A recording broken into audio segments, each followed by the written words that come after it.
Buenas noches, hermanos y amigos. En esta oportunidad vamos a hacer un pequeño paréntesis en la secuencia del estudio del reino de los cielos y vamos a salirnos un poquito más bien a tratar de entender algo del reino de Dios, que es desde el inicio de la creación hasta cielo nuevo y tierra nueva, y nos vamos a detener un poquito en la historia, porque el tema que vamos a tratar hoy día se trata de que Dios tiene el control de su pueblo en todo momento. Y esto lo vemos con mucha evidencia histórica en el Antiguo Testamento, antes de Cristo.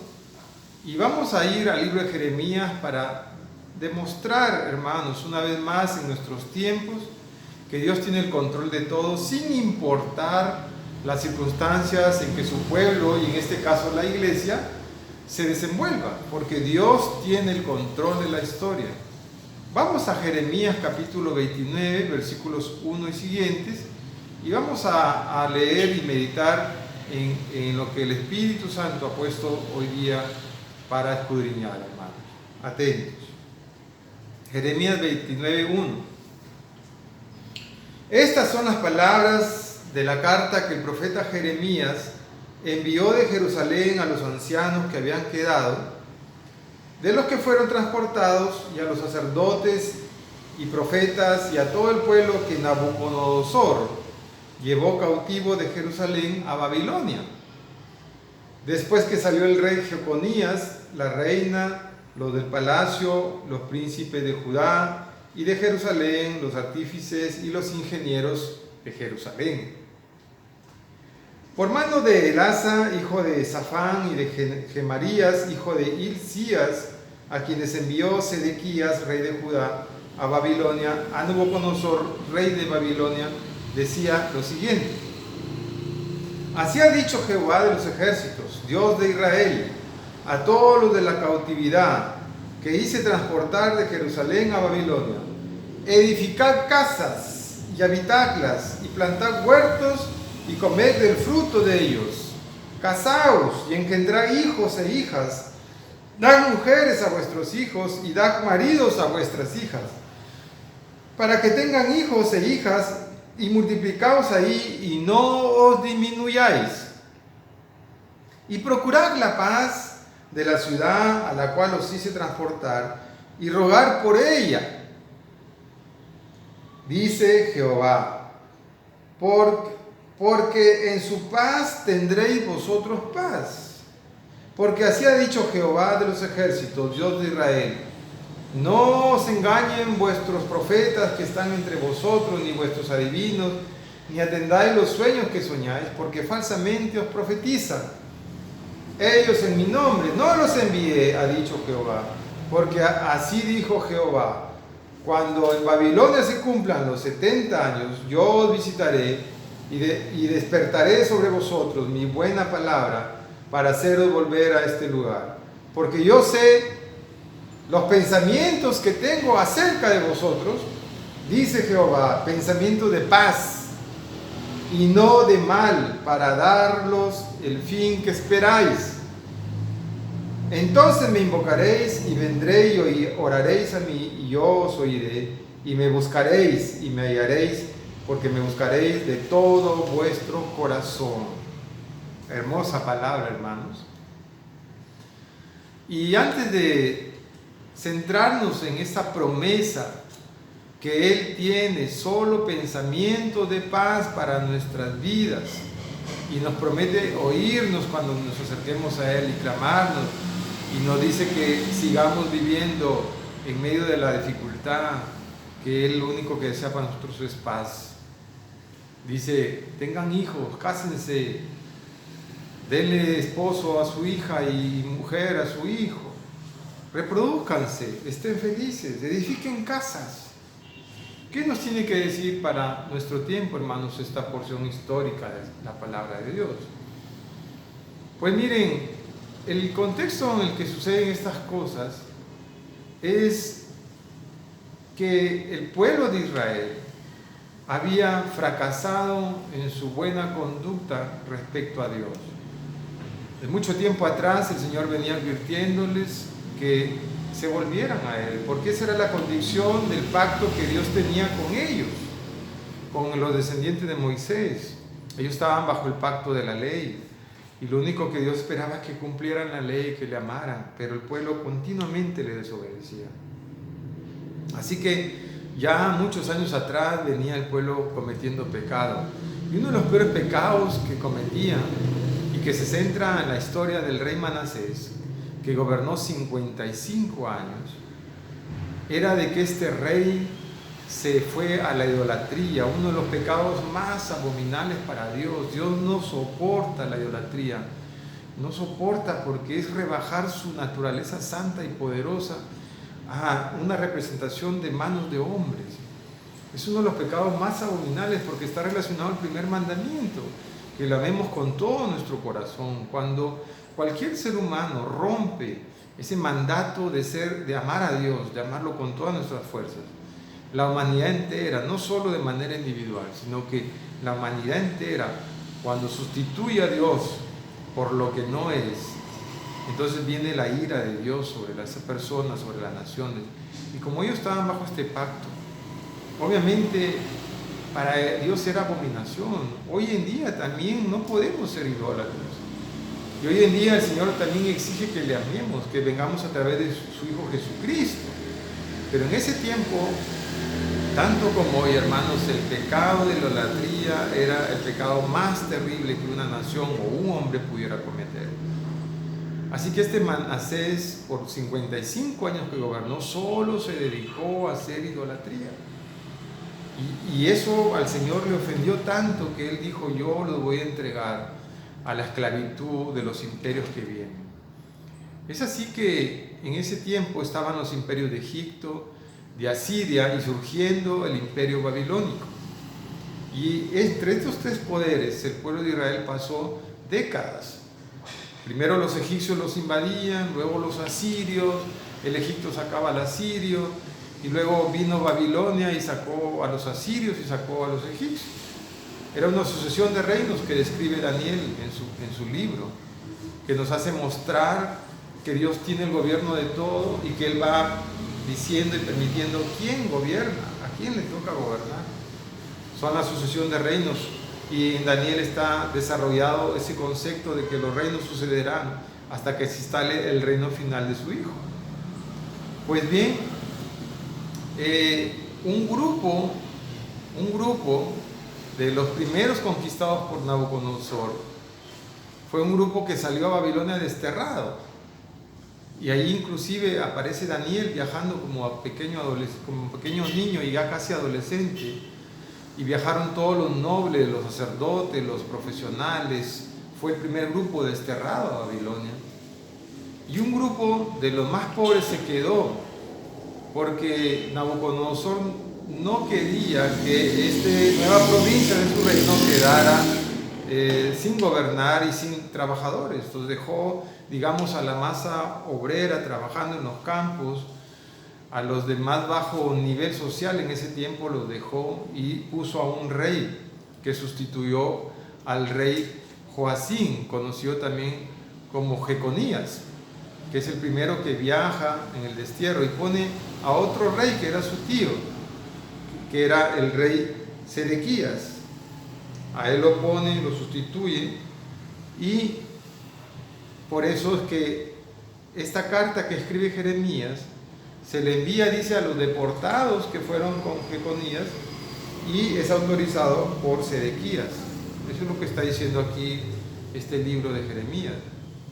Lo interesante de todo esto es que, a pesar de que este grupo de personas viajó al destierro a un país que no conocían, a un país donde fueron como esclavos, el rey fue como esclavo, y dice el Señor que tenían que pasar 70 años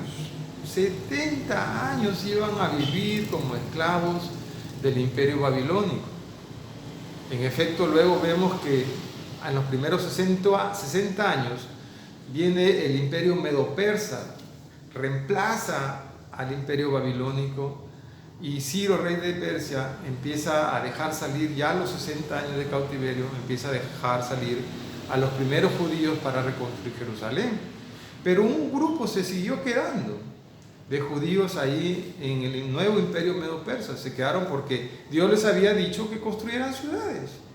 Entonces un grupo se quedó todavía, y ahí donde aparece esa historia hermosa de la reina Esther, de cómo protege durante el reino persa, protege al pueblo de que no lo exterminaran, ¿no? Eso aparece narrado en el libro de Esther. Pero yendo a lo que está diciendo Jeremías, en esta carta él está diciendo: durante estos 70 años construyan, hagan casas, hagan plantaciones, cásense, reproduzcanse, porque yo voy a estar con ellos, porque no quiero que desaparezcan. ¿Qué es lo que nos quiere decir la palabra, hermano? Que en medio de 3 imperios luchando por destruir Jerusalén, el Señor siempre iba a tener control de su pueblo. Ellos tuvieron un choque cultural, porque no es fácil ir como esclavo a otra ciudad, a otra cultura idolátrica, pero el Señor lo había permitido y tenían ellos que ir y someterse. Y vemos ahí cómo empieza a vivir Daniel, un joven, empieza a ser exaltado en medio de las dificultades. Todo ese pueblo que fue desterrado, en circunstancias adversas, todo ese pueblo prosperó en medio de la dificultad. ¿Cuál es el mensaje para nuestros tiempos, hermanos? Hoy en día nosotros también tenemos choques culturales. Lo que estamos viviendo ahora es un choque cultural, porque las potencias, en este caso también tenemos 3 potencias, que se están peleando el gobierno del mundo. Está Estados Unidos, está Rusia, China, y por ahí como que coquetea Europa, un cuarto, y están peleando por el poder mundial. Y en medio de toda esta lucha de poderes está la iglesia de Cristo sufriendo las consecuencias de esa lucha de poderes, que solamente se logra ver ahora la punta del iceberg, porque esto de la pandemia es solamente una muestra de los conflictos entre poderes mundiales. Hay muchas cosas más atrás, hermanos, de esta pandemia. No solamente la enfermedad, no solamente es esta guerra biológica, hay muchas cosas más detrás. Es una pugna de poder, y en medio de todo eso está la iglesia, y en medio de todo eso estamos hermanos, familias, personas que tenemos un choque cultural, un choque emocional, que tenemos que adaptarnos a las nuevas circunstancias mundiales. ¿Por qué? Porque ellos se pelean el poder. Pero hermanos, como sucedió en ese tiempo, bajo la lucha de 3 imperios poderosos, el Señor guarda a su pueblo. Y el Señor nos dice también en esta noche: no tengan temor, yo tengo el control de la historia. China, Rusia, Estados Unidos se seguirán peleando, no sabemos hasta cuándo, pero el Señor nos dice que no tenemos que tener miedo, que tenemos que seguir nosotros batallando, porque Él está con nosotros. Él nos dice: sigan trabajando, sigan construyendo sus casas, sigan casándose, sigan sembrando, esfuércense, porque yo tengo solamente pensamiento de paz. Vamos a ese versículo que está ahí, 29, versículo 11. Dice: porque yo sé los pensamientos que tengo acerca de vosotros, y solamente, dice, son pensamientos de paz y no de mal. A veces, hermanos, miren, el pueblo judío sufrió todo esto por haber sido sus directivos, y mucho del pueblo, muchos de sus nobles, pero gran parte de la población más pobre, hermanos, se volvieron idólatras. Por eso en el cautiverio solo lleva a los sacerdotes, a algunos levitas, digamos a la nobleza de ese tiempo, lo lleva a vivir a otra ciudad, pero deja al resto a seguir trabajando como esclavos para servir al reino de Babilonia. Pero era consecuencia del pecado de Manasés. Es consecuencia del pecado de Manasés. Este rey que es conquistado, llevado a Babilonia, era tataranieto de Manasés. Fíjense cómo la ira de Dios seguía porque Dios perdona muchas veces, hermanos, pero las consecuencias del pecado son terribles. En estos tiempos la iglesia también ha pecado. No hemos tenido un acercamiento honesto al Señor. Hay mucha teoría, se saben muchas cosas de Dios. Los jóvenes, inclusive de hoy día, saben más de la Biblia que muchos adultos. Pero hermanos, todo ha sido, digamos, una vivencia superficial de la iglesia, y la iglesia ha tenido también que ser sometida a una prueba. Son tiempos de prueba para ver el corazón de la iglesia. El Señor nos está llamando a despertar, a tener un amor genuino, pero no porque Él tuviera un mal deseo con la iglesia. Lo que Él quiere es que la iglesia crezca porque nos ama y porque quiere solamente la paz para nosotros. Quiere que nosotros, hermanos, estemos con un corazón honesto, que nuestra vida sea santa, una vida diferente, que realmente amemos a Dios con todo nuestro corazón. La iglesia está siendo probada para bien. Dice: yo solamente tengo pensamiento de paz para ti, no de mal, no de mal. El Señor tiene buenos deseos para nosotros.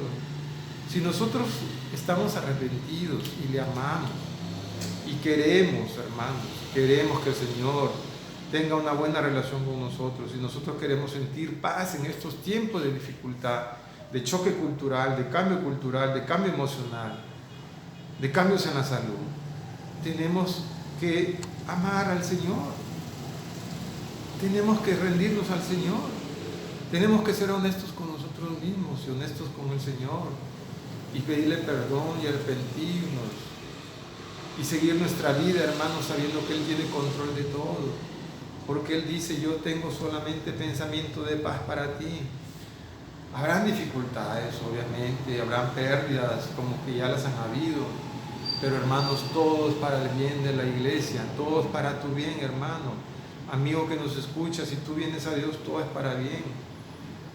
Dios realmente pagará con tribulación a los que nos atribulan, y a nosotros nos recompensará por nuestro arrepentimiento, por nuestro cambio, por nuestro amor. No importa cómo esté el mundo, siempre el mundo se ha movido en esas direcciones, queriendo destruir a su pueblo, queriendo destruir a su iglesia, pero Dios tiene el control. 70 años le destinó a su pueblo escogido para que sufriera en un mundo diferente. 70 años, son casi 2 generaciones, y hasta 3 que empezaron a ver esa ciudad que no era de ellos, e intentando regresar a su Jerusalén. En nuestros tiempos, hermanos, estamos sufriendo nosotros también un cambio drástico, un cambio abrupto en nuestra conducta, en nuestra forma de pensar, de ver las cosas, pero es para nuestro bien. Ahora lo vemos oscuro, pero la palabra de Dios nos asegura que es para nuestro bien, es para nuestro bien. Nosotros, hermanos, estamos sufriendo también estas circunstancias históricas, pero es para nuestro bien. Finalmente, el pueblo de Dios, para llegar al reino de Jesucristo, para que el reino de Cristo se establezca, hermanos, también sufriremos exilios, éxodos, persecución, tribulación, pero en medio de todo, en medio de todo, hermanos, Dios tiene pensamientos de paz para ti. Si tú vienes al Señor, si tú te aferras al Señor, si tú crees que la historia es verídica, si tú crees que todo esto, hermanos, ha quedado para nuestra elección, y si tú crees con todo tu corazón y tienes fe que Cristo resucitó de los muertos, que está sentado en su trono, que viene por segunda vez, y crees en la palabra de Dios y respetas la palabra de Dios, ten la certeza que los pensamientos de Dios son para ti, pensamientos de paz.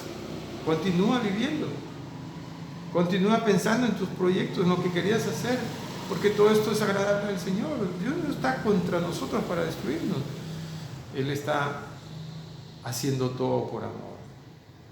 Creámosle en su palabra. Hay evidencia histórica, hermanos, hay profecía bíblica de que todas estas cosas sucederán, pero es para nuestro bien, es para tu bien, hermano. Amigo que nos escucha, ven a Cristo, porque este mundo pasará. El Señor dice: el cielo y la tierra pasarán, pero mi palabra no pasará. El Señor vendrá por segunda vez, ya no esta vez con advertencia, ni humilde, ni manso, sino que vendrá con juicio. El Señor viene con poder. El Señor esta vez viene ya a hacer justicia. Primero ha mostrado su amor y está abierto y dispuesto para todo aquel que venga a Él, pero viene para establecer su reino, y el establecimiento de su reino será con violencia para aquellos que no son de Él. Así se va a establecer el reino de Dios, porque es profecía, es palabra de Dios, palabra tan importante que debemos respetar, sobre la cual debemos dejar de estar haciendo bromas y tomando pasajes para hacer bromitas. La palabra de Dios es sagrada, se cumple, hermanos, y tenemos que respetarla y amarla. Y en el nombre de Cristo yo les digo que esta evidencia histórica es para nuestros tiempos, para que nos mantengamos en paz y para que esperemos en el Señor y vivamos una vida tranquila en medio de la pelea de los imperios.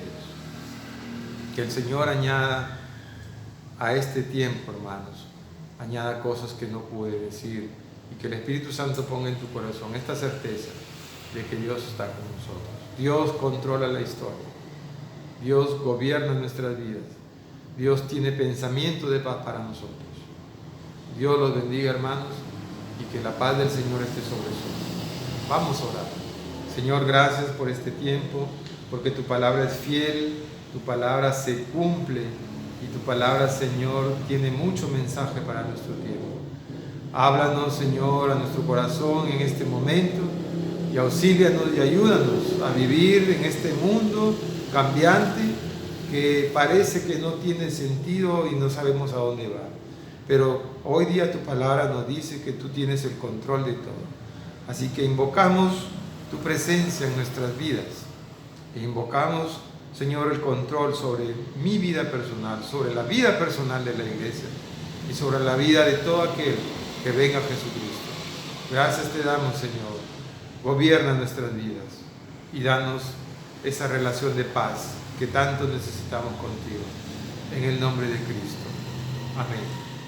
Dios nos los bendiga, hermanos. Nos vemos el próximo miércoles. Amén.